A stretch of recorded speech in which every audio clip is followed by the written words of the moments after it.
gracias por acompañarnos. Un placer compartir con ustedes a esta hora del día. Mi nombre es Patricio Arevalo y este es su espacio de opinión, expresión popular. Bueno, esta mañana, muy temprano, hubo una rueda de prensa muy importante y quisiéramos revisar eso mientras llega nuestro invitado de hoy, el licenciado Martín Sánchez, director de la Casa de la Cultura Ecuatoriana Núcleo de la SUAY, con quien vamos a abordar temas que sin duda son de su interés. Pero mientras llega nuestro invitado, les quiero invitar a compartir esta rueda de prensa importante, fundamental para el tema de seguridad en el país, que brindaron desde el Salón Azul de la Presidencia de la República los ministros del Interior, María Paula Romo, y también el señor ministro de Defensa, Osvaldo Jarrín, en donde dieron las primeras informaciones sobre el estado del operativo conjunto en La Merced, en Buenos Aires, allí en el norte del país, en Imbabura, en Urcuquí, en Imbabura, ¿no? Entonces, este boletín que circuló en la mañana, un boletín de prensa, en el que daba a conocer de que luego de que ayer el presidente de la República, Lenín Moreno, declarara el estado de excepción por grave conmoción interna en la parroquia La Merced de Buenos Aires del cantón Urcuquí de la provincia de Imbabura, en la madrugada de este martes 2 de julio, la Policía Nacional y las Fuerzas Armadas ingresaron a la zona. El operativo conjunto entre las dos fuerzas de seguridad está conformado por 1.200 policías y 1.200 militares, acompañados de un equipo también de 20 fiscales. El operativo empezó esta madrugada a las 4:30 en la zona afectada, no solamente por las actividades ilícitas de recursos mineros, sino por las economías criminales que se han organizado alrededor de este delito, tanto para sostenerlo como para lucrar de él. Las labores de inteligencia de la Policía Nacional permitieron determinar al menos 11 delitos paralelos a la minería ilegal: homicidios, explotación sexual, explotación laboral, trata de personas, evasión fiscal, lavado de activos, extorsión, intimidación, contrabando, tenencia de armas y explosivos y tráfico de combustibles, entre otros. Para hablar de este y otros temas, hubo una rueda de prensa esta mañana con los señores ministros del Interior y de Defensa. Les invito a escucharla.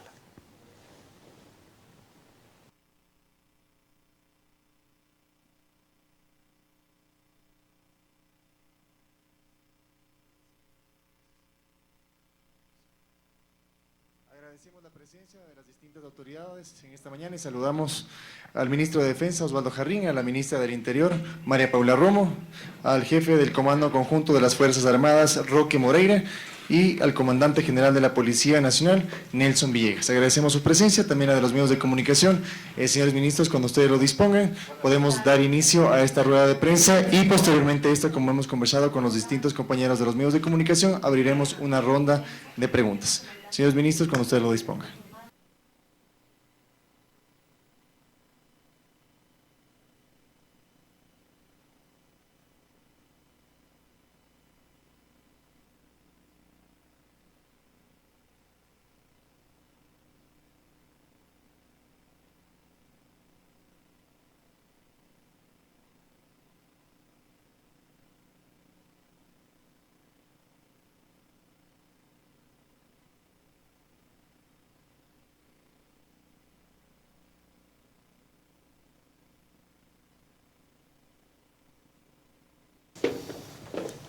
Bien, entonces continuamos con esta rueda de prensa desde el Salón Azul de la Presidencia de la República. Sigamos, por favor, escuchando, Juan.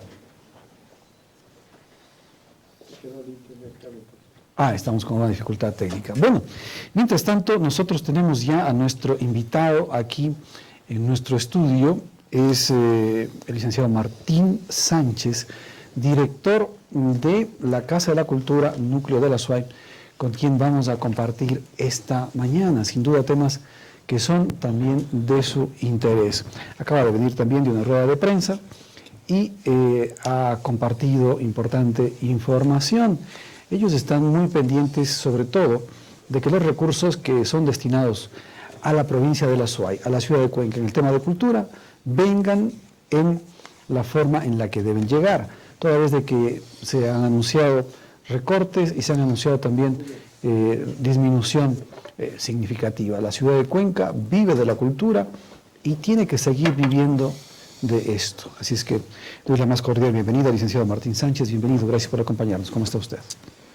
Hola, un saludo cordial y muchísimas gracias nuevamente por abrirnos las puertas en estos importantes espacios como es este canal, además de los cuencanos, de las cuencanas, como es Telecuenca. Muchas gracias por recibirme. Muchas gracias a usted. Bueno, viene de una rueda de prensa, ¿no? Sí, veníamos muy alegres, muy contentos, la verdad, porque hoy hemos lanzado un nuevo proyecto de los importantes para la provincia, que es la Incubadora Cultural de Cuenca.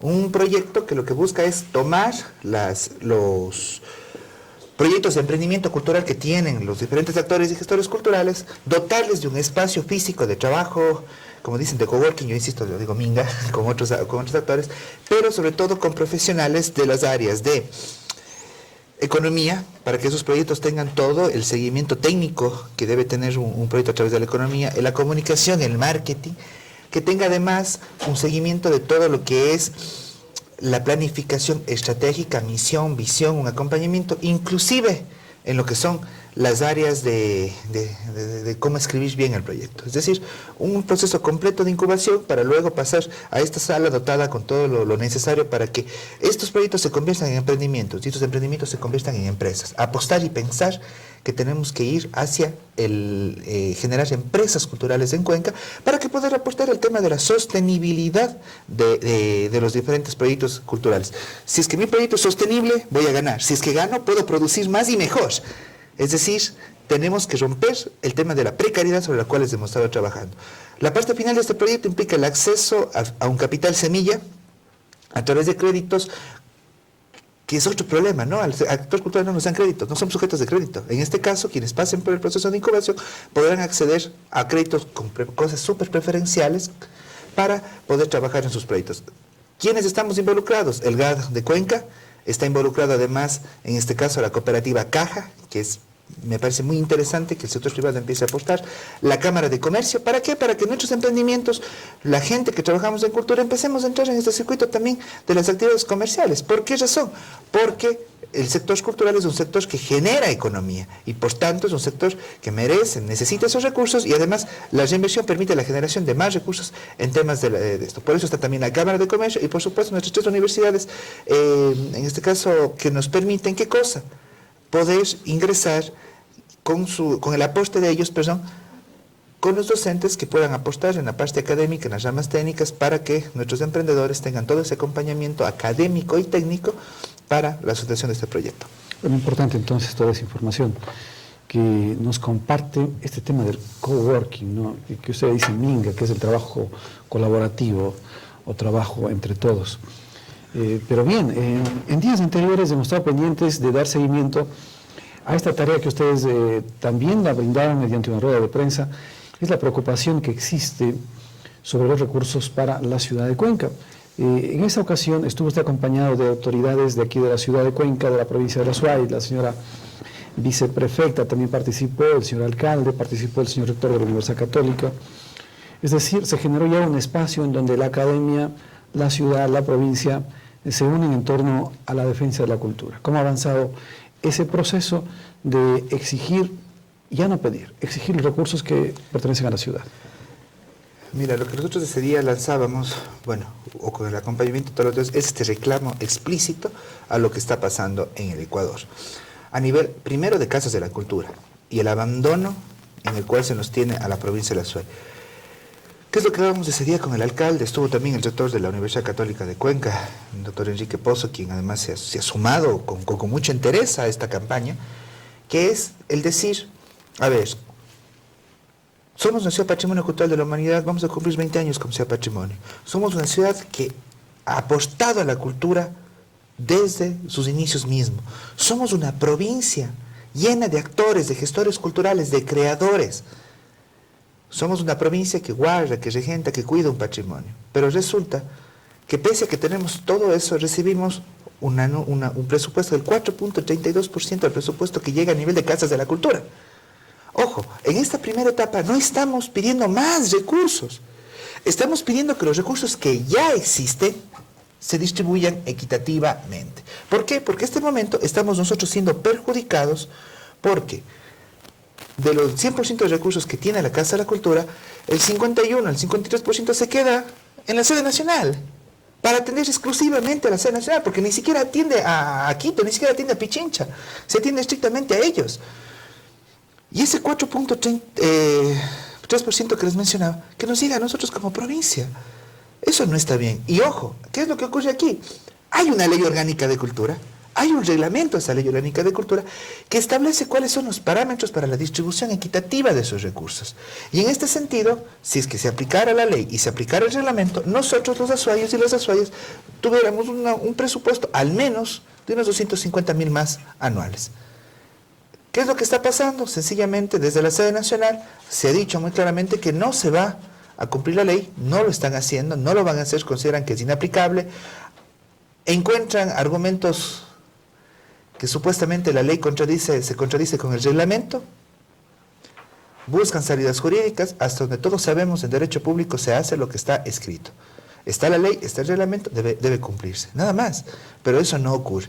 La violación de la Ley Orgánica de Cultura que perjudica a la SUAY es mucho más amplia, porque tú tienes, en primera instancia, que en los primeros artículos del capítulo 8, que habla de la Casa de la Cultura, entre el 150 y 153, te dice cómo está compuesta jurídicamente la Casa, y cuáles son el objetivo y cuáles las competencias que tenemos. En este caso dice claramente, la sede nacional es una entidad que que planifica y hace la evaluación y seguimiento a los núcleos provinciales. Esa es su función. Sin embargo, para esa función tiene 300 funcionarios de los 600 a nivel nacional. Pero como incumplen, aquí estamos incumpliendo ya el primer mandato de la ley, porque ellos siguen haciendo actividades culturales cuando su función ya no es esa. La ley dice, la función de hacer las actividades culturales nos compete a los núcleos provinciales. En este caso, al no cumplirse esta etapa de la ley, vienen las siguientes vulneraciones o las siguientes violaciones de la ley orgánica. La 19ª transitoria planteaba que todo el personal que tiene la sede pasaba al núcleo provincial de Pichincha. Tampoco se dio. Vienen las violaciones entre los artículos del 53 al 57, donde habla ya específicamente de cuáles son las responsabilidades que tengo yo como director provincial, la que tiene el presidente de la sede nacional como presidente de la sede nacional, cuáles son las competencias de la Junta Plenaria. Por ejemplo, el presidente alega que la Junta Plenaria decidió desconocer el reglamento. ¿Cómo un órgano de menor jerarquía decide desconocer a una etapa de mayor jerarquía? Y dicen que fue votación unánime. Yo ya pedí el audio porque yo me opuse a eso y lo tengo claro que yo me opuse a esa disposición. Era la primera Junta Plenaria a la que yo llegaba. Y ya dije, no podemos decir eso, además de un cuerpo que ni siquiera se ha aplicado o se ha estudiado. Y viene la violación más grave entonces al 167 de la Ley Orgánica de Cultura. ¿Qué es lo que dice el 167 de la Ley Orgánica de Cultura? Que para que los núcleos provinciales tengan sus recursos, se tendrán que aplicar las siguientes variables para la distribución de los mismos. ¿Qué tiene que decir? Infraestructura. Somos el núcleo provincial con mayor infraestructura que tiene el Ecuador. Si a la sede nacional tú le quitas el edificio de los espejos, seguimos teniendo más infraestructura. Somos el único núcleo provincial, y escuchen por favor amigos y amigas, ciudadanas y toda la gente de la provincia. Somos el único núcleo provincial de la Casa de la Cultura que tiene a su haber un sitio arqueológico patrimonial, patrimonio cultural de la humanidad, como es el sitio de Todos Santos del Museo de Sitio Manuel Agustín Landívar, que este momento lleva ya un año que tuvimos que cerrar la atención al público. ¿Por qué? Sus caminerías están destruidas, no les puedo brindar seguridad, no hay guardias, no tengo mediadores, no tengo un personal para la administración de este sitio. Y nuestros niños, nuestras niñas, ustedes se ven en este momento privados de poder acceder al único sitio que tiene las 3 culturas en ese mismo espacio. Cañari, Inca, Española. Así nos construimos nuestra identidad y no podemos acceder porque sencillamente mientras yo tengo para manejar 4 museos que están en 3 espacios geográficamente diferentes, de 3 emplazamientos distintos, tengo una persona en planta, un conserje y un compañero contratado contra factura para mediación, para manejar 3 emplazamientos distintos, 4 espacios de 3 emplazamientos distintos. ¿Cuántos tiene la sede nacional? Para 4 espacios que están concentrados en un mismo edificio, 38 personas. Y cuando hemos cuestionado esto, ¿qué nos dijeron la semana pasada en la Asamblea Nacional, el señor presidente de la sede nacional? Es que lo que tiene la sede nacional, que tiene Pichincha, es patrimonio del Ecuador. Y esto tiene que preservarse y garantizarse que esté bien. O sea, el resto del país, estamos olvidados, estamos en la nada. Duelen ese tipo de declaraciones. Sin embargo, somos gente de lucha. Somos gente, además, que está dispuesta a dar hasta su último respiro, pero que las cosas mejoren, cambien. Tenemos el edificio patrimonial, que está en el centro histórico. 2 cuadras divididas, ¿no es cierto?, por una calle con un puente en el medio. El teatro más grande en capacidad de aforo que tiene la región sur del Ecuador, aún más grande que el mismo Benjamín Carrión, tiene 920 butacas, nosotros tenemos 1200 butacas, un teatro con la suficiente altura. ¿Para qué? Para poder hacer obras de gran formato. Se siguen vulnerando nuestros derechos, pero me dicen, ¿pero por qué, Martín? ¿Cómo se vulnera los derechos? ¿Por qué no podemos acceder a actividades culturales de mayor nivel, de mayor trabajo? Porque no contamos con infraestructura. ¿Qué es lo que pasa? Vamos a los términos económicos. El mayor teatro que tú tienes en este momento en Cuenca es el Carlos Cueva Tamariz, el mejor teatro que tienes en este momento en la ciudad, equipado, remodelado, con una buena infraestructura, pero tiene capacidad para 800 personas. Quiero decir que tú como empresario, cuando traes un evento, o yo como artista, cuando preparo un evento, para poder salir de los costos tengo que poner una taquilla mucho más alta. Si tenemos un teatro de mayor capacidad, como es en este caso de la Casa de la Cultura, bajamos 1/3 el costo de esa entrada. Por tanto, se vuelve más asequible ¿para quiénes? Para los ciudadanos. Entonces ahí estamos hablando de buscar una democratización real de los espacios. Cuenca merece esa infraestructura. Cuenca merece tener esos espacios. Nosotros como artistas, yo como artista escénico, merezco tener un teatro en el cual tenga todas esas características técnicas, que sea público, que sea accesible. Pero que en este momento nuestro teatro está en muy malas condiciones. Yo te invito a que vaya a Telecuenca y haga un reportaje sobre cómo están las instalaciones. El resto del edificio, el Archivo Nacional de Historia. Estimados amigos que nos miran, tenemos ahí la historia de Cuenca, la historia de la provincia, el libro más antiguo que tiene el Ecuador en temas de notarías, el libro de 1563 que recoge los 6 primeros años de vida de la Cuenca colonial. Y es un libro además, que esto es lo lindo del archivo, es que, el municipio, la prefectura, la curia tienen sus archivos históricos, ¿no es cierto? Pero hablan de las actas oficiales. En el caso nuestro, al ser de la notaría tercera, habla de la vida de los ciudadanos. Es decir, de las ventas de tierras, de la consideración de las primeras empresas cuencanas, de los primeros intercambios de bienes y servicios entre la gente de Cuenca. Es decir, es un archivo ciudadano. Está nuestra historia ahí guardada. Declarado el año pasado Patrimonio Cultural de la Humanidad, categoría Memoria del Mundo por la UNESCO. Una nueva declaratoria de patrimonio para Cuenca, para el Ecuador, guardado en la Casa de la Cultura. ¿Cuántos de ustedes lo conocen ese espacio? Claro, no está accesible al público, porque de igual manera no cuenta con las seguridades del caso, no cuenta con el personal suficiente para que sea un espacio ciudadano. ¿Cuántas personas tiene la sede para manejar la Biblioteca Nacional y el archivo?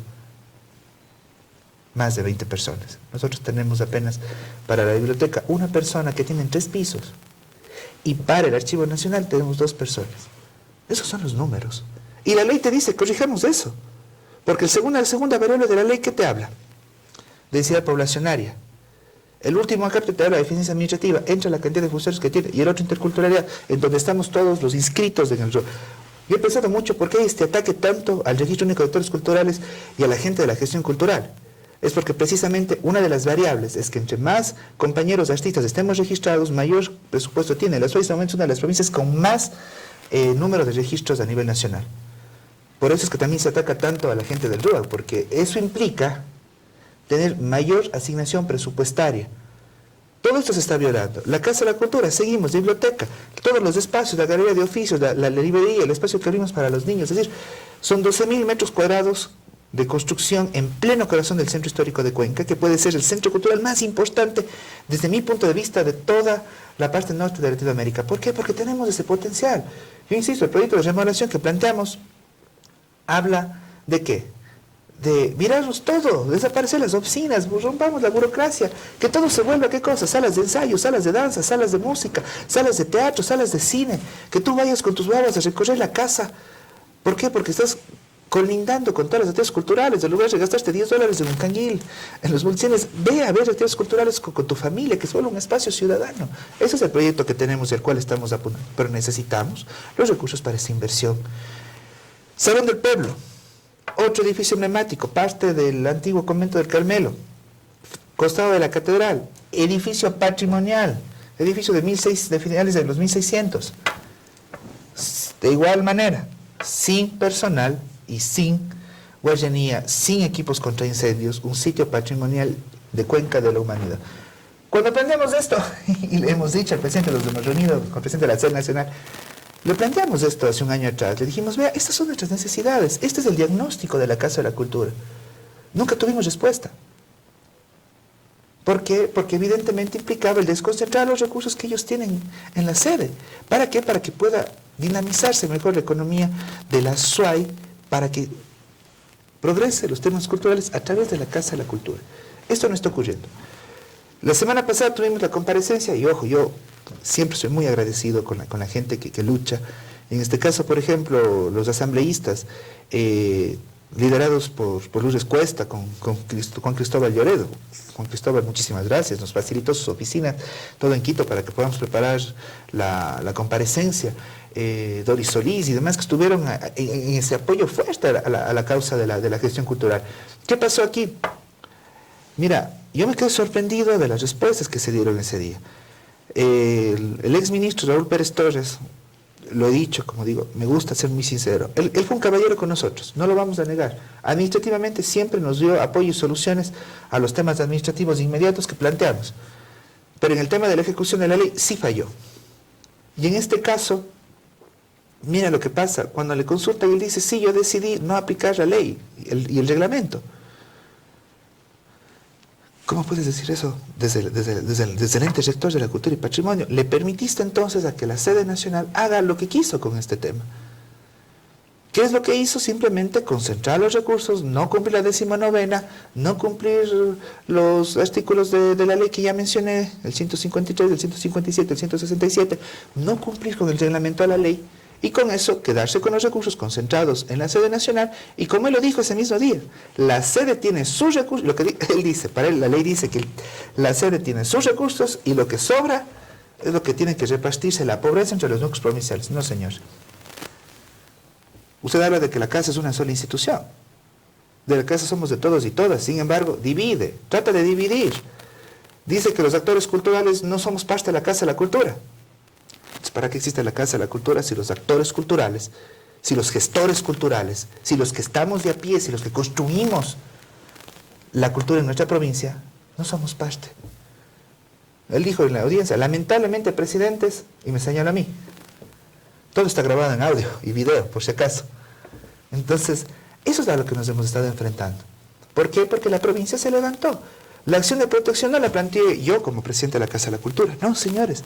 Lo planteó los ciudadanos, las ciudadanas que se ven afectados de una comisión que nació de la Asamblea Provincial de Cultura, que para este 9 de julio estamos llamando a una nueva asamblea, para ya evaluar lo que ha pasado, planificar lo que se nos viene, porque ya apelamos la sentencia, la primera instancia de esta sentencia judicial que fue negativa para nosotros. Pero con todo lo que les planteo, está claro que hay una vulneración de derechos. Yo también agradezco a la gente de la comisión, a estos ciudadanos y ciudadanas, a estos actores y gestores culturales, como digo, los que estamos de a pie, que hemos salido a decir, no se trata del dinero, no se trata de la plata, se trata del respeto, se trata de cumplir con la Constitución, de cumplir con la ley y garantizar los derechos y el libre acceso a los bienes y servicios culturales que tenemos, en este caso, los azuayos, las azuayas, y luchar en nuestro territorio. Yo sé que esto se replica a nivel nacional. Muchos otros núcleos provinciales tienen el mismo pensamiento, no lo dicen. Quizás los tres que sí hemos enfrentado cara a cara, el problema ha sido Manabí, Tungurahua y el Azuay. Pero estamos en ese cambio. Yo estoy positivo, porque creo que hemos levantado el polvo, hemos dicho la verdad, simplemente hemos sido transparentes, hemos dado totalmente abierto y he dicho, a ver, ¿esta es mi administración? Sí, aquí está todo lo que he hecho, aquí están los datos. Esta es la realidad. Creo que hay un nuevo ministro de Cultura que llega, además de lo poco que puedo conversar con él, llega con la visión de hacer que se regulen las cosas, que empiece a funcionar. Marchas en Quito, hace 15 días una marcha en Quito de los actores y gestores culturales, Se está organizando también en Guayaquil ya marchas. Nosotros que estamos organizados aquí, es decir, si es un tiempo, si es un momento para que el sector cultural en general diga basta a este tipo de abusos, a este tipo de atropellos, basta a esos modelos de hacienda, basta a estos círculos.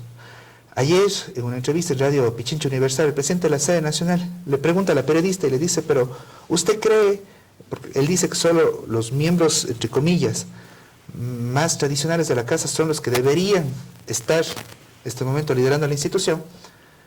Y la periodista le pregunta, ¿pero eso no le parece a usted que es, o sea, las élites, o sea, son las élites las que deben manejar la casa? Y le dice, no importa. Y le pregunta, ¿y usted deja fuera a los actores y gestores culturales? Y dice, claro, pero ese no es el mecanismo. A mí me deja muy cuestionado ese tipo de declaraciones. Estamos hablando de que no nos enfrentamos solo al incumplimiento de la ley, nos enfrentamos a una forma de pensar que, claro, como durante los 75 años de vida de la Casa de la Cultura, callamos como provincia, cayó el país, no salió a decir la verdad, no salió a exigir que sea algo equitativo. Ha pasado. Pero estamos en tiempos de cambio. Hay que tocarle siempre el pulso a la historia y saber responderle a la historia. Y en este caso nosotros respondemos desde este momento con la nueva ley orgánica de cultura, con ese reglamento, con una unidad del sector cultural que es lo más importante, tener nuestro sector cultural unido para que salga a luchar por lo que justamente es suyo y por lo que históricamente le pertenece. Termino de esta parte, solo mira, ¿cómo es posible que Cuenca, a ver, en Quito tú tienes la Compañía Nacional de Danza, tienes el Ballet Nacional del Ecuador? ¿Por qué Azuay no tiene, por ejemplo, la compañía o una extensión o el tema del ballet? ¿Por qué no lo tiene Guayas? ¿Por qué no lo tiene Manabí? ¿Por qué tienen que haber solo estas instituciones a ese nivel? La única institución que tenemos en este momento de partes del Sistema Nacional de Cultura a nivel de esto es la Orquesta Sinfónica de Cuenca. Y somos la tercera ciudad del Ecuador. ¿Y qué pasa con el resto? ¿Por qué tienen que concentrarse sus presupuestos allá? ¿Por qué no hay instalaciones del ICA aquí para los amigos audiovisuales? ¿Por qué no hay instalaciones del IFAIC aquí para todo el tema de fomento a los autores culturales? La incubadora que nosotros presentamos hoy es un proyecto que teníamos que trabajar con el IFAIC. Pero el IFAIC simplemente, el Ronald Verde Soto, decidió no aplicar el convenio que firmamos, porque no creía en los emprendimientos culturales. Esa es la verdad. Es por eso que también tuvimos que replantear todo el organismo y hacerlo con actores locales. Pero qué mejor, porque seguimos demostrando la capacidad que tiene nuestra provincia. Perdimos Nacional de Cultura, está en Loja, a nivel del ministerio. Son las cosas que hay que corregir.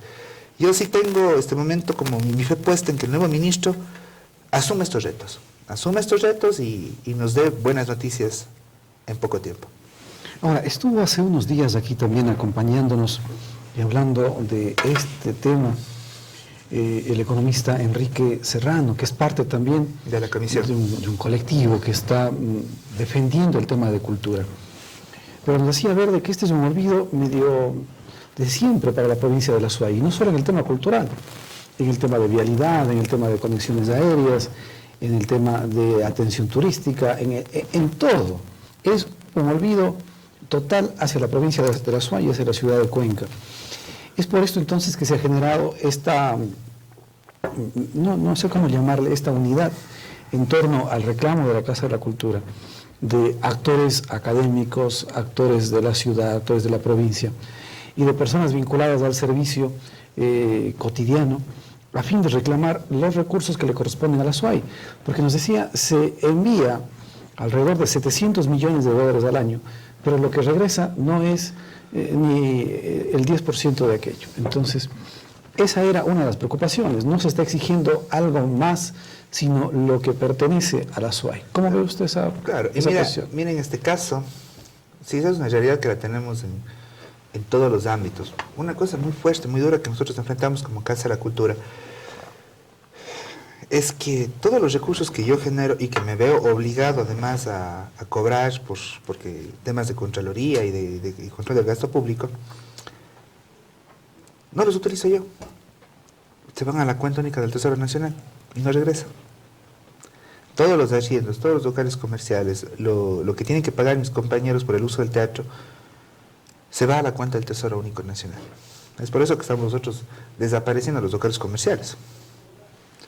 porque ¿para qué seguimos alimentando si es que no nos regresa a nosotros? Más bien que sean espacios que sirvan para la activación de quienes nos debemos, que es el sector cultural, que es esa asamblea provincial de actores y gestores que es quien realmente gobierna la casa. Yo soy, insisto, simplemente el administrador de lo que la gente del sector cultural está pidiendo que se mueva este momento. Entonces, sí es una realidad, pero en nuestro caso, ojo, en nuestro caso es aún más grave. Porque a diferencia de lo que pasa en los otros ministerios y en las otras entidades del Estado, en nuestro caso hay una ley orgánica que dice la plata de la Casa de la Cultura. Esos 17 millones que tuvimos hace 3 años, que ya está vigente la ley, esos 15 millones, casi 16 que tenemos en este año, ¿no es cierto? Distribúyanse de esta manera. Y el artículo 167 termina diciendo que deberán aplicarse la fórmula regidas por los principios de equidad, de justicia, y óigalo bien, de corrección de asimetrías. Corrección de asimetrías. ¿No te parece una asimetría estos números? Vamos al caso de Manabí. Manabí es aún más grave que la SUAY. Manabí nos duplica en población. Subió el terremoto en 2016. Gran parte de su infraestructura quedó inservible. Recibe la mitad de la SUAY. Mientras 8 millones se quedan en Capital. Y ojo, Capital tiene la sede nacional y el núcleo de Pichincha. El núcleo de Pichincha está con los mismos recursos que tiene el núcleo de la SUAY. Y la sede sigue sosteniendo ese tema. Son cosas que hay que abordar, son cosas que no podíamos callar más. El presupuesto que ha sido destinado a la Casa de la Cultura aquí en la SUAY ha sufrido variaciones. ¿Cuál era el presupuesto hace 5 años? ¿Cuál es el presupuesto ahora? Mira, te voy a dar los datos que tengo aquí a la mano de los 3 últimos años, ¿sí? $700,000 o con 84 en el año 2017, que respondía al 4,22% de lo que es el total de las casas. Mientras que la sede tuvo un presupuesto de $8,694,541.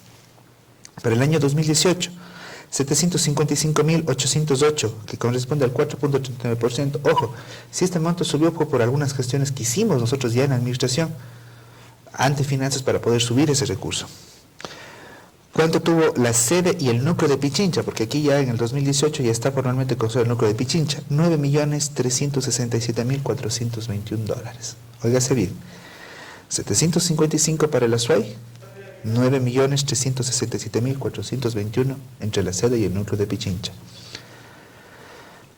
Para el año 2019, 693,120, que este rato es mucho menos porque he recibido varios recortes. Ojo, todavía no estoy peleando contra los recortes, únicamente estoy pidiendo la distribución equitativa.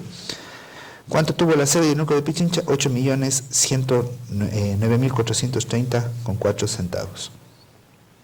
Eso es lo que podemos conversar por ahora. No te puedo hablar de más atrás porque 2016, 2015, para atrás nosotros no estuvimos dentro de la Casa de la Cultura, no tengo esa información a la mano, pero entiendo que igual fue bajando de a pocos. Ahora, con esos recursos que han llegado, que en los 3 años más o menos bordean los $2 millones, ¿qué es lo que se ha podido hacer? ¿En qué se ha avanzado? Mira, en primer lugar hay que entender que estos recursos, la gran mayoría se van en ¿qué cosa? En el manejo de la infraestructura. Gasto corriente, gasto del poco personal que tenemos. Estamos hablando de 3 edificios, 2 sitios patrimoniales.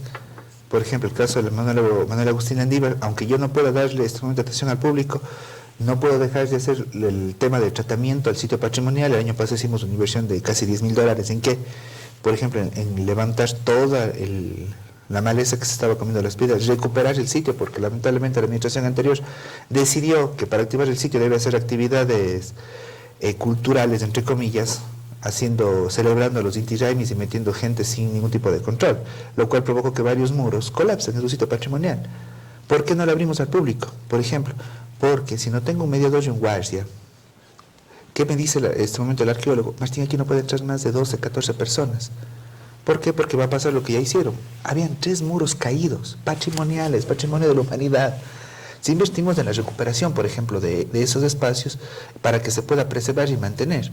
Claro, aún no se puede tener al público porque las caminarías siguen destruidas.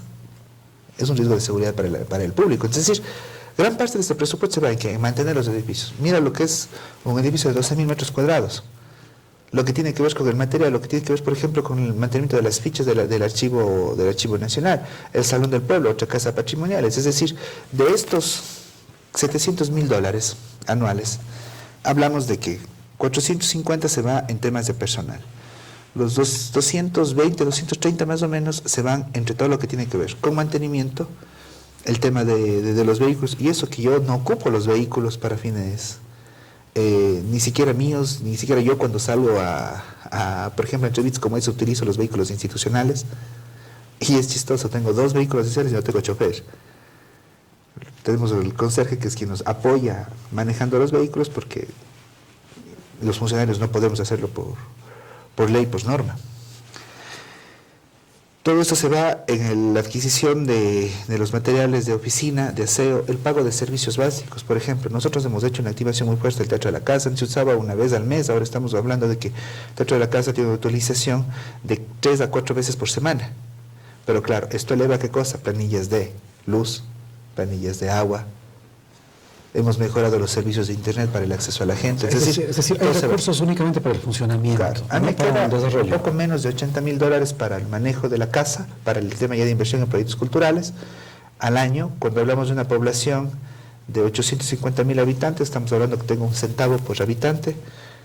Con $80.000 no generas una política de trabajo cultural. Si vamos a ver los fondos que han llegado, por ejemplo, de temas concursables del ICA o el IFAIC, no llegan a los 250.000, que es lo que nos están reteniendo en cambio desde la sede nacional este momento anualmente.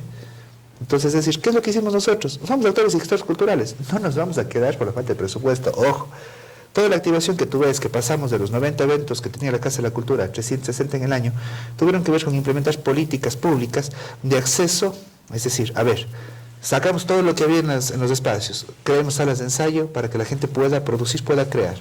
A cambio, ¿qué es lo que le pido a este artista, a este gestor cultural? Lo que le pido es que los productos que salgan de esto a través de talleres se vayan a donde, a los cantones. Entonces diversificamos la actividad en los cantones. Tenemos este momento, todas las semanas estamos activando y trabajando en zonas rurales de los cantones de la provincia, que eso ya es un gran logro. ¿Qué hicimos? Generar políticas, ¿para qué? Para que la gente pueda acceder de manera totalmente libre y democrática a los espacios. Entonces empezamos a poner los espacios para que la gente, por un lado está lo que produce, por otro lado está la puesta en escena, pero por otro lado está la creación y por otro lado está ya la producción de esa obra. Movilizarnos y dinamizar el tema de los expositores. Salón del Pueblo, por ejemplo, determinamos que queda para la atención de los artistas que tienen una larga trayectoria, de todos aquellos compañeros que ya han tenido, que son reconocidos por los diferentes ámbitos y espectros de la sociedad, mientras que lo que tiene que ver con del otro lado, lo que tiene que ver con la vitrina, que es en cambio para los artistas y actores emergentes. Con los compañeros del sector emergente, en cambio, que son los artistas que necesitamos de esa plataforma, es decir, tenemos los dos lados, quienes estamos comenzando, quienes estamos en la etapa intermedia y quienes ya han tenido su trayectoria y su reconocimiento por la sociedad, apostando a todos los actores culturales. Por ello me llama mucho la atención lo que dice el presidente de la sede nacional referente al tema de que los actores culturales no deben acceder a la Casa de la Cultura, la gente del RUAC y los actores que estamos de a pie, sino, él dice, los que han amado a la institución históricamente. Yo me pregunto mucho eso. Y nuevamente volvemos a la ley. La ley dice, sí, estoy buscando el artículo, tiene una parte que es muy importante, que dice que uno de los aspectos en los cuales la casa debe centrarse es en los artistas y actores emergentes, porque la idea es que se salga mucho más adelante. La ilusión pública está justamente para eso, para que quienes están en un proceso de crecimiento, de crecimiento espacial para el emprendimiento, pueda funcionar y mejorar. Para todo eso se necesita recursos. Esa es la verdad, esos son los números. Hemos implementado sí políticas que nos permiten dinamizar la casa, con poco hacer mucho. Por ejemplo, el Teatro de la Casa, tú lo ves mucho mejor que cuando llegamos. Claro, no hemos invertido un solo centavo ahí porque no tenemos. Pero ¿qué hicimos? A ver, señores de la prefectura, van a hacer el cine de la Orquídea, listo. No le voy a cobrar el teatro porque a la larga esa plata que yo le cobro se va quito, se va nuevamente a la cuenta del Tesoro Único. Listo, hagamos un convenio. ¿Qué? Den usted 40 euros de su cuadrilla. Listo, tenga. señores del municipio, ustedes tenían estos eventos de igual manera, no tenemos para estos recursos, ¿sabe qué? Deme pintura, deme clavos, deme pega, deme tablas, listo, tengo material, tengo obreros, entre por favor. Por eso tú entras al Teatro de la Casa de la Cultura, en este momento todas las butacas están pintadas, están uniformes, ya no chillan tanto. Arreglamos la parte de la entrada del vestíbulo, arreglamos las puertas, cambiamos parte del sistema sanitario. La minga, creativos, somos creativos. Y eso es lo que hacemos, desde la creatividad, luchar ante esta falta de atención, ante esta falta de recursos, pero sobre todo luchar contra esta visión que se tiene en este momento desde las autoridades nacionales de la Casa, esta visión que no evolucionó, que no cambió. Ojo, yo digo, la Casa de la Cultura respondió sí a su momento histórico. Creo que en el 44, cuando la Casa se crea, durante los años 50, los años 70, los años 70, sí, la Casa respondió a ese modelo. Era lo que debía responder ante la época. No es que critico y digo que siempre estuvo mal, para nada, y ojo, porque a veces piensan que los jóvenes venimos a querer irnos en contra de los adultos. No es así, y no es así en lo absoluto. Cada quien responde ¿a qué? A su actividad. Pienso yo que en los años 60 o 70 pensar llegar a los cantones de la provincia era una locura porque no había carreteras, no había un buen sistema de intercomunicación, ¿no es cierto? Pero en cambio llegar a Gualaceo, a Paute, Alpanzo, 30, 45 minutos y una hora respectivamente. Sí es posible llegar. Ya no estamos bajo esas condiciones. Entonces, si es momento, estamos en un tiempo de pensar en que la Casa tiene que salir. Estamos hablando de que ahora existen medios tecnológicos y nuevas formas de producción. Por ejemplo, la producción escénica, si bien es cierto, buscamos remodelar un teatro para que haya eso, pero también pensamos que ahora tenemos mucho más la tendencia a los performances y a salir a la calle y tomar otras tendencias, inclusive creativas. Estamos hablando ahora que la producción editorial no tiene que ser únicamente física, ahora también tenemos los medios digitales. Es decir, es una Casa de la Cultura que tiene que acoplarse a la época que está. Estamos en el 2019, estamos en el siglo XXI. Pero si queremos seguir pensando como en los 40, entonces ¿de qué estamos hablando? Es decir, hay que adaptarse, como digo, tocarle el pulso a la historia y saber responderle a ese pulso histórico. Hay una ley orgánica de cultura que dice claramente que hay que apuntar a empujar al sector cultural, fomentar al sector emergente y crear un sistema unificado de cultura para que los pocos recursos que existen en el país en cultura puedan realmente apuntalar e irse. Una ley que busca en gran parte darles, al menos en el tema de la Casa de Cultura, darnos fuerza a los grupos provinciales, darnos esa competencia. Eso es lo que hay que apuntar en este momento. Entonces a mí me preocupa mucho esta falta de visión, esta visión que se quedó anclada en el pasado. Repito, no digo que el pasado haya estado mal, en lo absoluto, respondió a su momento histórico. Pero si tú no te subes en este momento al tren que tenemos en la actualidad, no vamos a progresar. Hay que seguir caminando, hay que seguir avanzando. Y estamos en la época de pasamos de la máquina de vapor en 1800 a las máquinas de combustible fósil, y ahora estamos pensando ya en qué, en el tema eléctrico. Ahora, no creo que quieras ir con un carro a vapor. Ahora, ¿querés usted pensar que el ministro Juan Fernando Velasco, que viene a encargarse de cultura, vaya a tener otra visión? ¿Conoce usted la actividad de él? ¿Han conversado con él? ¿Han seguido su trayectoria? ¿Creen que va a abrirse? Tuvimos un pequeño acercamiento con él hace 15 días que visitó la casa, estuvo en el Teatro de la Casa, miró, se sorprendió de pensar que tenemos tan solo 2 técnicos para manejar 4 salas escénicas, mientras que en Capital tienes 24 para 4 salas. Yo, como siempre digo, a todo ser humano hay que darle primero el beneficio de la duda. Yo creo que a Juan Fernando Velasco hay que permitirle que empiece a trabajar y nos demuestre todo lo que él es capaz. Sí, yo nunca he sido partidario de criticar a una persona antes de que ingrese a su trabajo. Lo poco que conversé con él sí me da muy buena esperanza, la verdad. Sí me da una buena sensación. Esperemos que sea así. Porque vi una persona primero que conocía, estaba muy al tanto de todo lo que está pasando en el sector de la dinámica cultural. Está enterado de todo, entonces. Él estaba enterado absolutamente de todo. Sabía las declaraciones que habíamos dado nosotros, sabía lo que está pasando en Quito, sabía cuáles son los incumplimientos en la ley orgánica, sabía el tema del reparto es decir, inequitativo de los recursos. Vi un ministro que estaba a un ministro que estaba por posesionarse clarísimo en la información técnica. Ya es un buen indicio. Veo un ministro que en estos pocos días está tratando de entrar a la legalidad y hacer que se cumpla la ley y la norma. Veo un cambio y una renovación generacional. Veo un artista además que viene precisamente de lo que yo decía, vino de a pie, que no viene, como decía el presidente de la Asamblea Nacional ayer, de los ancestros, de los patricios. de los Recordemos que eran los patricios romanos, ¿no? Los patricios romanos eran los únicos que podían llegar a ser senadores y ejercer cargos públicos, porque eran los que venían de la directa descendencia de Rómulo y Remo.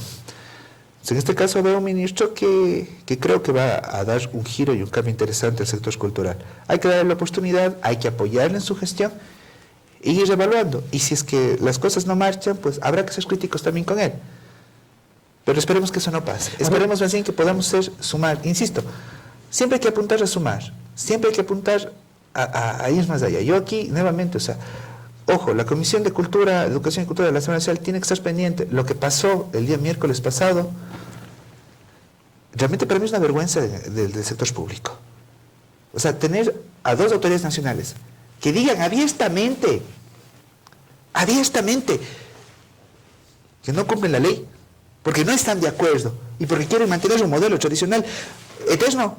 ¿De qué estamos hablando? ¿De qué estamos hablando? Yo sí espero que la Comisión de Educación y Cultura de la Asamblea, que nos escuchó, que vio además cómo fuimos insultados la gente, no el Mastín, sino la gente del sector cultural, cómo fuimos minimizados en esa asamblea, tome los correctivos que se tenga que tomar, que se fiscalice. Señores de la Contraloría, vengan, fiscalícenme, pero fiscalicen a toda la casa. Háganlo, por favor. Tienen que hacerlo. Es necesario. Una fiscalización a la aplicación de la Ley Orgánica de Cultura. Una fiscalización a cada centavo que se ha movido en esa institución. Al menos en estos 3 años que llevamos de vigencia de la ley. Eso es lo que esperamos de este rato. Y yo sí espero que esa Comisión de Educación y Cultura de la Asamblea tome esas acciones. Porque no es posible que se juegue de esa manera con el sector cultural. ¿Cómo podemos crecer como sector cultural si es que nuestras principales autoridades dicen abiertamente que incumplieron la ley porque simplemente no les parecía que era lo correcto? La ley está para ser cumplida por cada ecuatoriano y ecuatoriana. Y si estamos en los cargos públicos, pues tenemos que estar ahí.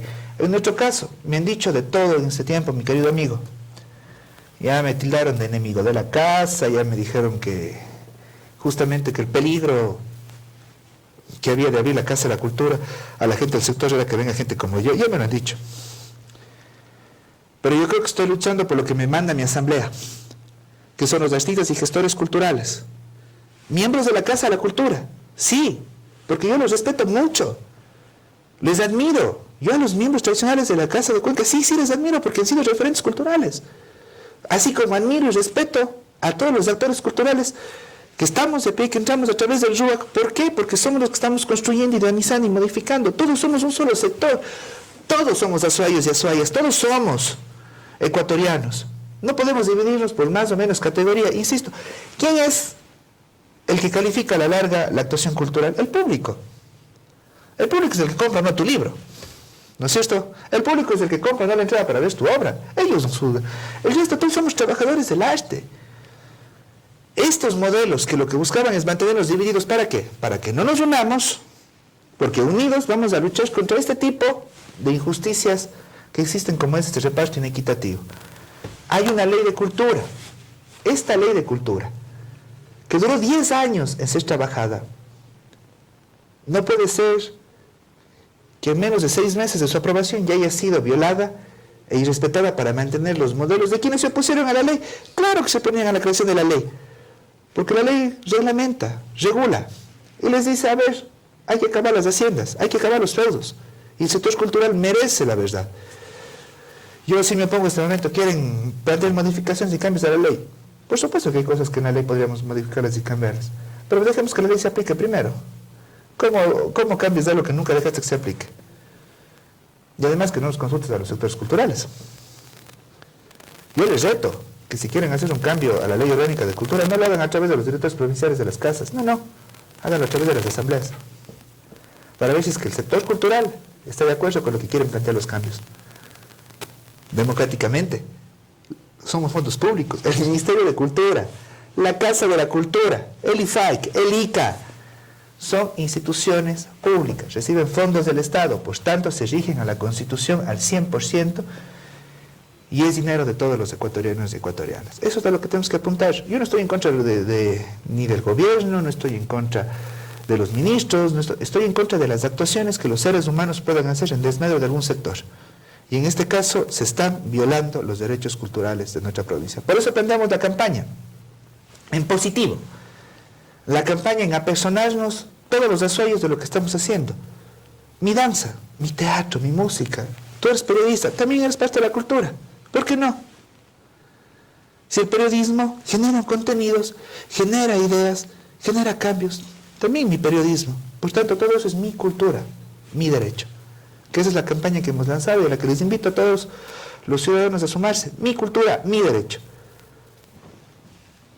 Para yo que se los respete. Le felicito a usted por esta posición firme, valiente, de defender los recursos que corresponden a la cultura de nuestra ciudad.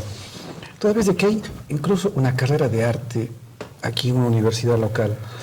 Y es necesario también que quienes salen de allí, quienes entraron con tanta ilusión a estudiar arte, salgan a tener una ocupación, un trabajo digno. Es fundamental el ir participando de esto y pues le felicito por esa decisión que tiene usted de defender estos espacios a fin de que puedan tener un crecimiento y un desarrollo adecuado. Usted me dice que viene del espacio de las artes escénicas. ¿Qué está de hacer aquí? Entiendo que es entero el trabajo aquí en el tema de artes escénicas. Miren, en el tema de artes escénicas tenemos muchísimo que trabajar, ¿sí? Dependiendo las artes escénicas igual engloban muchos géneros, ¿no es cierto? Por ejemplo, el mejorar la infraestructura tiene que ver con qué, con tener espacios mucho más aptos, ¿para qué? Para que los artistas y gestores puedan presentar sus obras. Nosotros tenemos la sala Alfonso Carrasco. En el proyecto de remodelación tenemos 3 salas de Alfonso Carrasco, que son salas pequeñas, ¿para qué? Para que los grupos de teatro locales, que aún no están en capacidad de llenar un teatro de 1200, sí lo hagan con un teatro de 100 personas, con accesos, con todos los equipos, para eso. Eso necesitamos, ¿para qué? Para que se dinamicen las obras. Lo mismo que pasa con el sector de la danza contemporánea, la danza folclórica, la danza clásica. Es decir, diversificar la cantidad de espacios de infraestructura para que puedas presentar. Unificar el sector, ¿para qué? Compañeros artistas, para poder exigir en cambio políticas públicas a otro nivel. Liberación de los espacios públicos. ¿Por qué hasta ahora no se libera el espacio público? Porque sí nos ha faltado unidad para poder ir con fuerza y con solvencia a pedir eso. Por eso, esa parte de la audiencia de protección que nos corresponde a nosotros, esperemos que dentro de los próximos 15 días nos den ya la audiencia. Es importante que hagamos presencia ya con el sector cultural, para mostrar que somos un sector fuerte, que somos bastantes, y empezar a presionar también entonces que las ordenanzas se generen a través de eso. Eso también se necesita. Políticas públicas. Yo estuve trabajando en el tema del Comité Permanente de Festejos, y una de las cosas que planteé y fue muy firme en el tema de la ordenanza de festejos, más allá de quién maneje, de quién administre el comité, era el tema de que por lo menos el 50% de la inversión, ojo, por lo menos el 50% de la inversión sea en artistas locales, no todos ni nacionales, locales, porque es importante que el dinero que genera la provincia, que genera la ciudad, se quede aquí con nosotros. Es lo correcto. Si no, se va otra vez a traer a la gente de Quito, de aquí. Yo que estuve en la última parte en el comité ejecutivo, miraba cómo el 70% del presupuesto se iba en los nacionales y los internacionales, el 20% en tarimas y menos del 10% en los locales, y muchos de ellos iban gratis.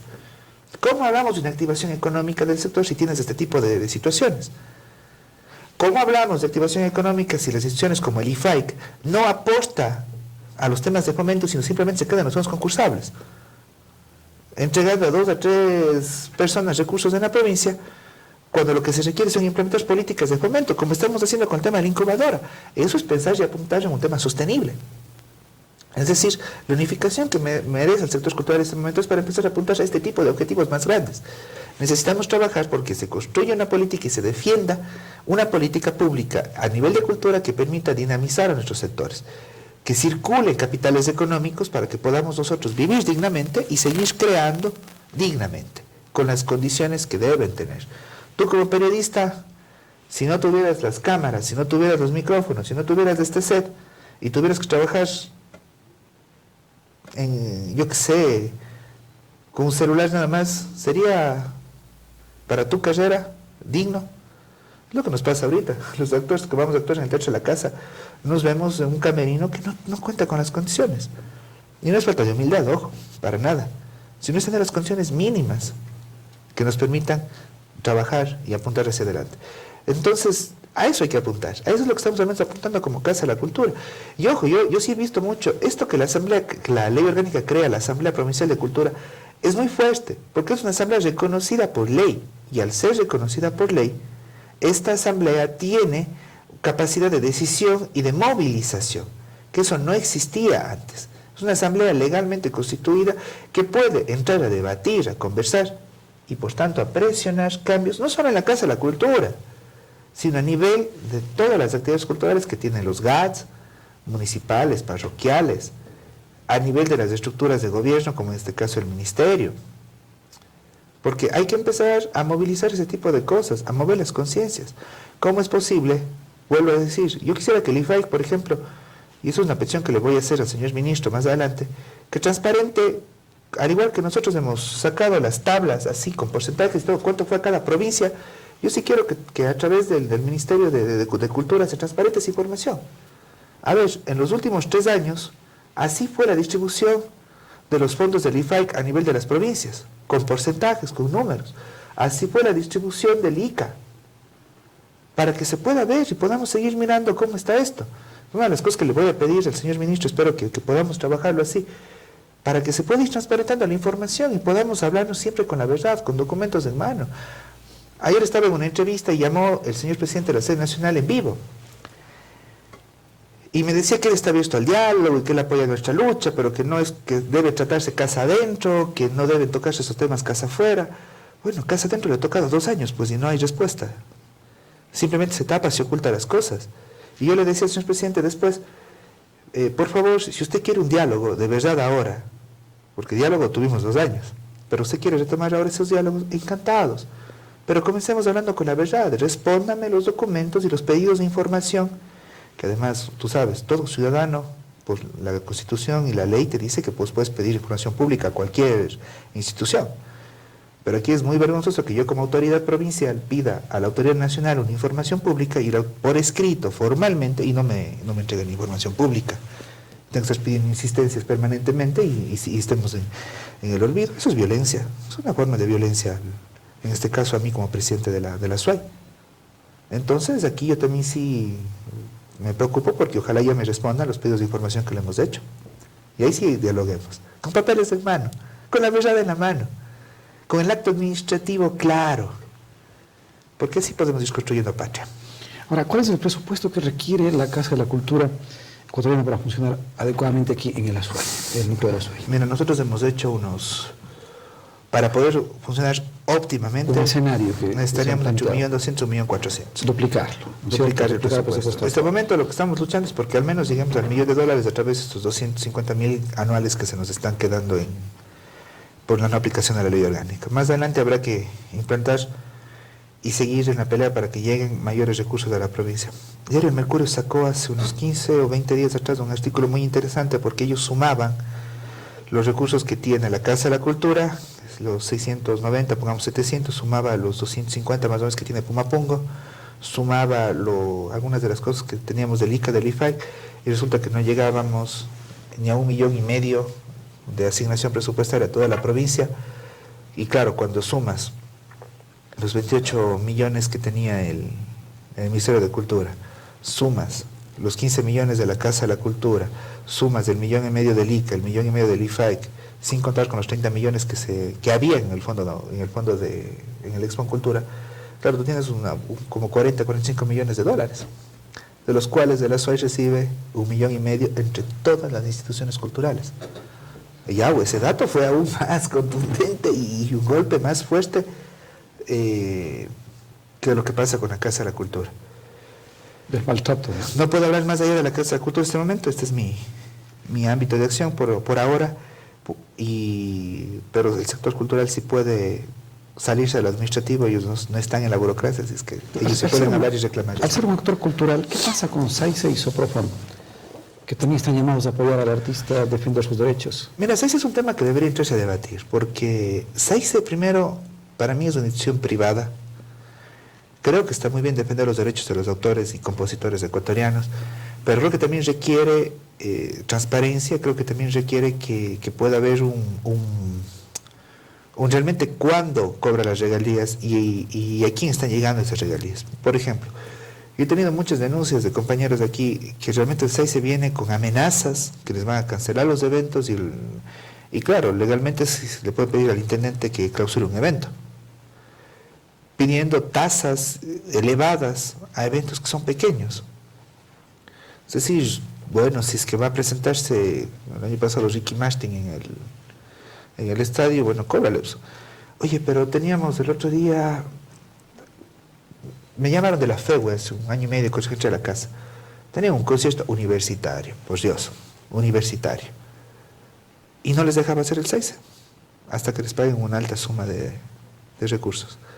Son temas que también hay que evaluar, porque yo estoy de acuerdo con que se respeten los derechos de todos y que exista el tema de esa distribución, pero también tenemos que saber a qué estamos pagando ese impuesto y por qué pagamos ese impuesto. Y el SAICE tiene que dejar esta actitud de persecución a las producciones que tenemos en la provincia y más bien encontrar canales de diálogo, de charlas, infórmenos, consúltenos, porque somos quienes además estamos difundiendo la música. En todo caso, oye, tú me cobras porque te traigo a cantar y a tocar aquí en Cuenca, te estoy pagando al artista, ¿por qué me cobras? Más de lo que ya te estoy pagando. Es decir, yo te estoy pagando a vos como artista y tengo que pagarle aparte acá, pero yo te estoy pagando a vos. Es decir, yo estoy generándote trabajo, yo estoy generándote empleo y aparte tengo que cancelarse una tasa extra. ¿Por un derecho de qué? Son cosas que hay que reflexionar. Porque si yo no te estuviera pagando a ti como artista o estuviera usando tu música, bueno, pero yo te estoy pagando a vos como artista. En muchos casos estoy difundiendo, estoy permitiendo que haya una circulación de tu producto. Entonces, puede haber otros medios que permitan mejorar la calidad de producción, porque a la larga, el productor, ¿qué es lo que hace? Si no ve rentable, ¿qué hace el productor? Ya no trae, pues.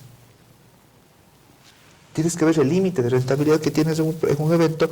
Si es que superas ese límite, el riesgo, cancelas el evento. Sí son temas también que hay que reflexionar, pero bueno, son otros temas de política pública cultural del país que habrá que irlos trabajando. Yo aspiro que esta Asamblea de Profesionales de la Casa se siga fortaleciendo, se siga creciendo para que más adelante con fuerza pueda abordar también estos temas que son importantes para nuestro desarrollo. Ahora, usted nos ha dicho también con mucha certeza y claridad que la actividad artística y cultural genera turismo, porque atrae todo lo que tiene que ver con identidad, con cultura, con tradición. Tenemos los museos. Pero ¿cómo lograr calidad, por ejemplo, en el artista? ¿Cómo lograr un control de calidad en los eventos que se cultura no es solo los artistas. Pero además de eso...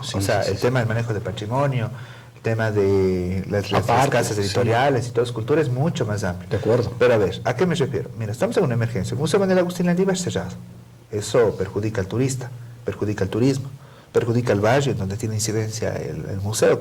Pero si tenemos un grupo de danza también, nos ha hecho, hay el Grupo Nacional de Danza, vamos, puede hacer el Grupo Regional de Danza. Termino con la parte de los museos y entramos en el eso. aporte. Tú tienes además porque el Museo de las Concertas también estuvo en emergencia. Está todavía. ¿Qué pasa si cerramos los museos? ¿Qué pasa si nos declaramos en huelga? ¿Qué pasa con el turismo? Viene el turista a Cuenca y ¿qué hace? Decepciona. Pues, ¿Y cuánto está apostando el turismo, la asociación de turismo a mejorar, por ejemplo, nuestros museos y mejorar la calidad de nuestros museos? ¿Cuánto está apostando el Estado central, el GAD, para que se mantengan y se sostengan los museos? Porque esos museos atraen a ese turista. Y dentro del museo, ojo, no te estoy hablando solo de que el museo guarda la memoria social y todo lo que tiene que ver con patrimonio cultural. No. Te voy a hablar desde el lado económico este rato.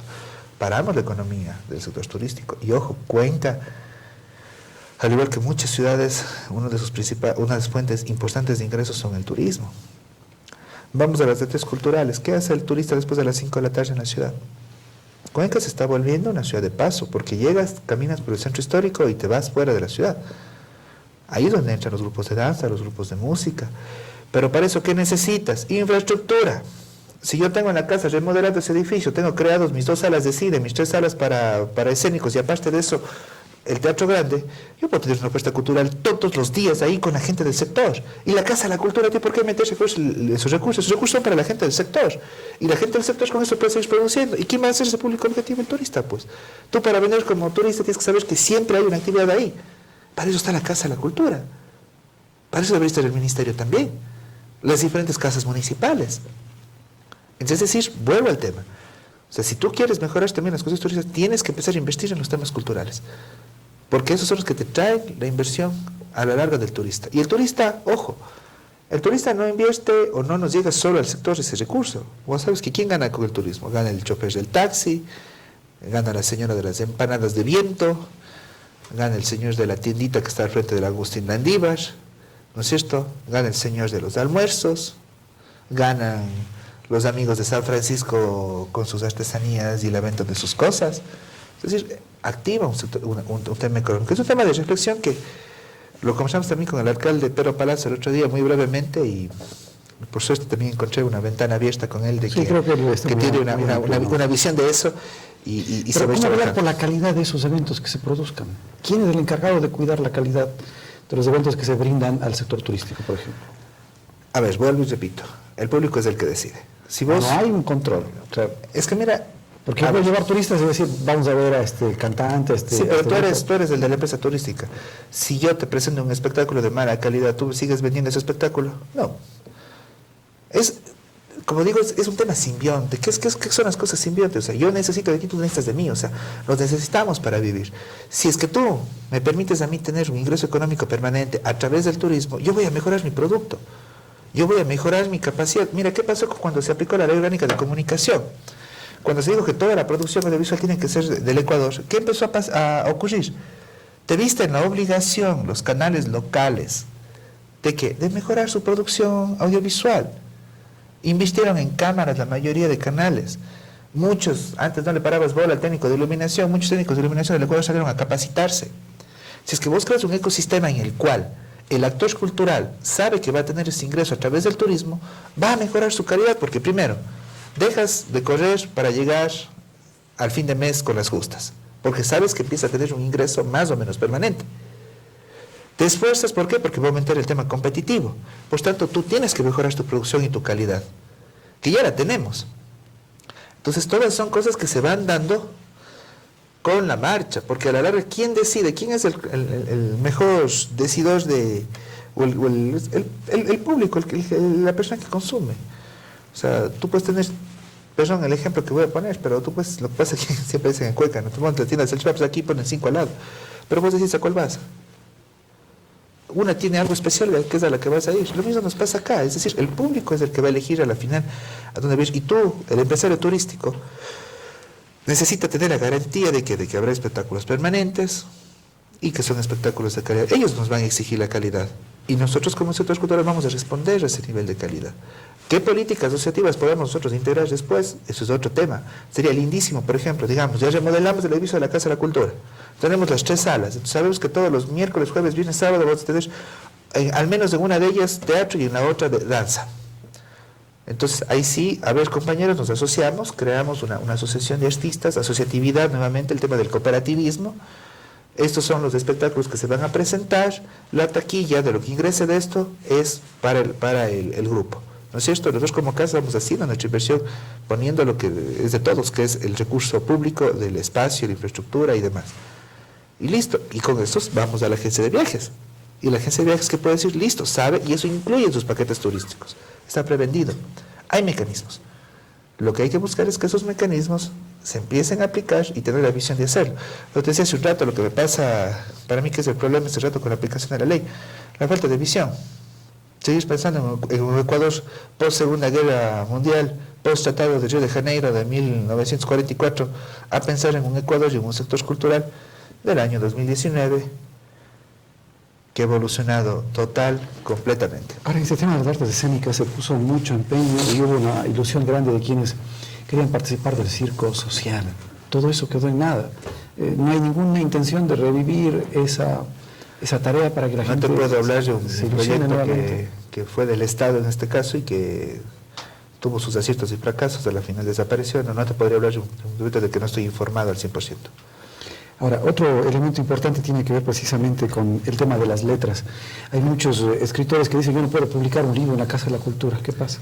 ¿Quién me dice eso? Muchos dicen, solo los amigos de ciertos presidentes en ciertas casas de la escultura, no aquí en la Suárez, no se refieren a aquí. Eso íbamos a ir. Se dicen, por ejemplo, solo los amigos, los abogados pueden publicar, el resto no podemos Para publicar. que mires lo estricto de nuestro sistema en la Casa de la Cultura. Nosotros planteamos el tema de la democratización y ese fue un compromiso mío. Y además no es solo un compromiso, es algo que yo creo firmemente. Nosotros hicimos un modelo de convocatorias públicas. Para que tengas una idea, ayer se cerró la convocatoria pública que estuvo abierta durante 2 meses para presentar las postulaciones. Hoy en la tarde me reúno con un comité de admisibilidad. Este comité de admisibilidad lo que hace es coge la carpeta y revisa que estén los documentos habilitantes, cédula, la declaración juramentada y todo.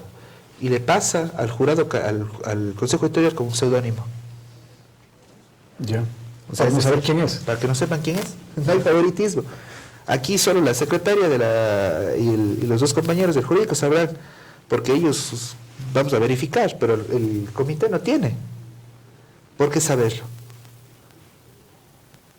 De tal manera la calidad de claro, cuando ellos ven el veredicto y digan el libro, yo qué sé, el libro Estrellas de Navidad es el que ganó. Ese rato veo y resulta que era del mejor escritor que tiene el Ecuador en este momento, como puede ser de un artista emergente que promete ser un premio, un Nobel de literatura en algunos años. Ese rato nos vamos a enterar nosotros. Porque eso es ser democrático. Lo otro es plantear este modelo de Hacienda en que si eres mi pana ingresas, si no eres mi pana no ingresas. No, señores, este rato todo va por convocatoria pública. Claro que nos reservamos una pequeña producción que puede ser por temas coyunturales o interesantes o de proyectos directos. Por ejemplo, ahora estamos sacando un proyecto que no entra en convocatoria, que es trabajado con el INPC, que es un proyecto de investigación con comunidades rurales sobre cocina tradicional y son unos pequeños proyectitos, unos recetarios. También nos dejamos ese espacio, pero ¿para qué? Para proyectos que son de interés ya común. Aquí estamos trabajando con la red agroecológica del Austro, estamos trabajando con diferentes empresas o microempresas de gente en el tema.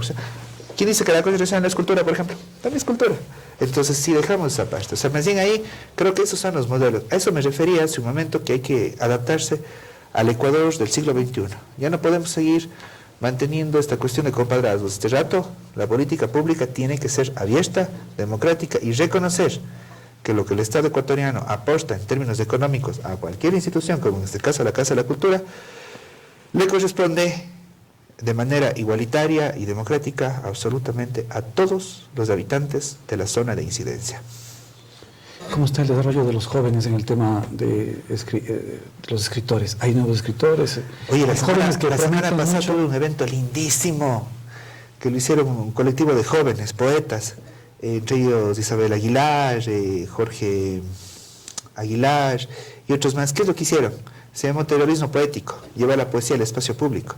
Y se integraron otros compañeros, perdón, los nervios no es que se me vayan los nombres, pero un espacio lindísimo de compartir, y jóvenes con unos talentos impresionantes. Hemos tenido lanzamientos de libros de gente muy joven.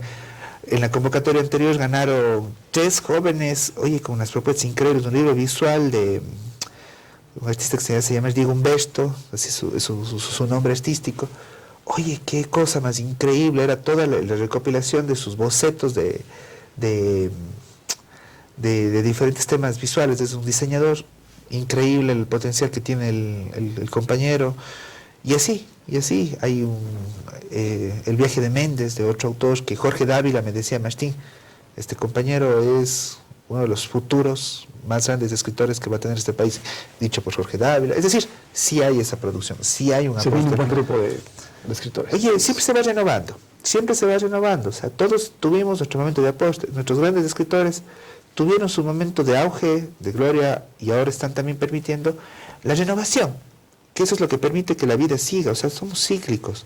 Todos nacemos, crecemos, nos reproducimos y morimos, y otra vez sigue, ¿no? Y así sigue la vida. Por ejemplo, nuestro consejo editorial es un consejo, además que lo hemos visto de gente de diferentes sectores y gente externa. Y entre ellos hay uno de los más grandes escritores que ha dado nuestra patria, ¿no? Como es el Eliezer Cárdenas, porque es parte de nuestro consejo editorial. Historiador, cronista. Él es narrador, también ha hecho temas históricos. Cronista de la ciudad. Es uno de los grandes que tenemos, no es cronista de la ciudad. Estás conversando con Juan Cordero. Me parece que debe ser también. Sí. Entonces tenemos ahí, por ejemplo, gente de gran trayectoria para que precisamente pueda leer. Es importante descubrir sus nuevos talentos. Hace 15 días que tuvimos una sorpresa con alguien que de repente, un desconocido, que los ministerios todos no le apoyaron, y de repente llegó a ser una figura mundial. Hablamos de Richard Carapaz. Claro. Un joven que hubo que darle la oportunidad. Claro. Por eso digo que me opongo tanto a las declaraciones del presidente de la sede nacional que dio en la Asamblea Nacional la semana pasada y las que dio ayer en Radio Pichincha Universal, de cerrar las puertas de los doctores culturales. Defendiendo una casta. Defendiendo esa casta, defendiendo esa élite, que Luis dice, no importa que sea la élite, cuando lo que tenemos que apuntar es a lo otro, al desarrollo de esos talentos escondidos. Y para mí todos los azuayos y azuayas tenemos un talento escondido. Por eso yo les voy a invitar, únanse a la campaña Mi Cultura, Mi Derecho, para que la provincia crezca en cultura y volvamos a ser ese referente del Ecuador y del mundo. Felicitaciones, presidente, por defender esto que es la cultura de lo que vive la ciudad y lo que esperamos que siga viviendo. Muchas gracias por el espacio. Y sigamos con Telecuenca y la Universidad Católica de Cuenca también, que nos está apoyando y metiendo esa fuerza. Muchas gracias al rector Enrique Pozo, que puso su amicus curae, hizo su video también de apoyo a la campaña Mi Cultura, Mi Derecho. Doctor Pozo, mi gratitud y gracias también por, a través de Telecuenca y los demás medios que tienen vinculación con la Universidad Católica de Cuenca, permitirnos difundir el arte, la cultura y el patrimonio de la ciudad. Esta es su casa, Martín. Venga siempre con confianza, siempre tendrá ese apoyo. Cuenca ha vivido y esperamos que siga viviendo de la cultura, a defenderlo entonces con toda fortaleza, con convicción y con esa claridad con la que ha hecho gala el día de hoy Martín Sánchez. Gracias, Martín, por habernos acompañado, el licenciado Martín Sánchez, presidente de la Casa de la Cultura Núcleo de la SUAY. Yo les quiero agradecer a ustedes, amigos, también por habernos permitido compartir con ustedes a esta hora del día. Les invito a acompañarnos en nuestros noticieros a partir de las 13:30 con Lorena Cornelia, a las 19 horas con Mauricio Lepercio. Conmigo hasta pronto, gracias. Muchas gracias. A usted.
Inicio de espacio publicitario.